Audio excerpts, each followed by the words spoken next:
Here we go with another episode of Nurse on the Go.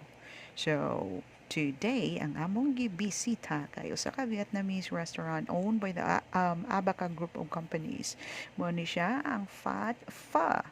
So, they basing lang po sa name sa ilahang restaurant, they're very much popular with the kaning soup mga known sa Vietnam, which is pho.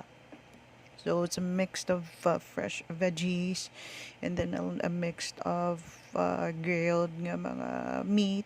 Depende ni mo unsa ang imuha. So they have beef broth diha and then mostly sa ilahang kanang kuan broth mo ni siya ang mga herbs. It's combined usually with cilantro, basil, kana yung mga hukmot na mga herbs.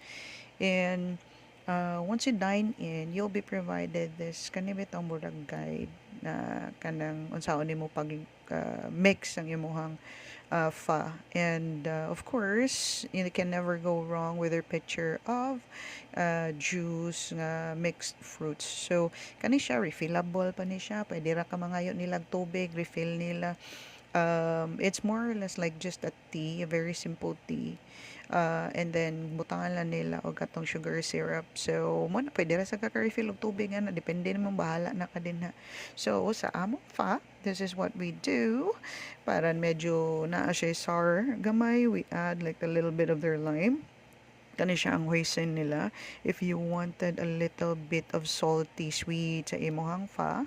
So that's it. Ako ganin gikuan na ako siya before nga na video gitilawan na ako siya daan. So I know what I'm mixing. So depende pod na nimo kung unsay gusto nimo sa imuhang sabaw. So kung kuangan pa halabutan gyud diha bahala ka. Pero ang ilaha is bland siya kay they're doing that on purpose kay ang patimpla man gyud niya ani isang kaning patis. They have patis or the fish sauce kanang duol gyud sa chopsticks, and then that one that I just picked is kuan na siya kanang pickled nga garlic. It was actually the first time nga naka-try ko na, but it was very interesting. So sharp kay iyang taste sa garlic, but sa ganahan naman sad ko. So it's something different. And this one is their spring roll. Naan is siya grilled nga meat, and then kuyog to siya ang peanut sauce, ang yan sweet and sour sauce. And then the best, ang ilang highlight gid diri no kanigid siya kaning ilahang salad. I just really forgot the name. Ask lang mo sa ilahang mga waitress about that, but that's really one of the highlight nito sa ilahang restaurant. I like that a lot, and daghan siya mix of flavors. And then for their fried chicken as well, very crunchy, humot kayo siya nga basil. And then of course, you just come and visit them. A very interesting kind of restaurant, something that's new to your palate. Again, you have a great day. Bye.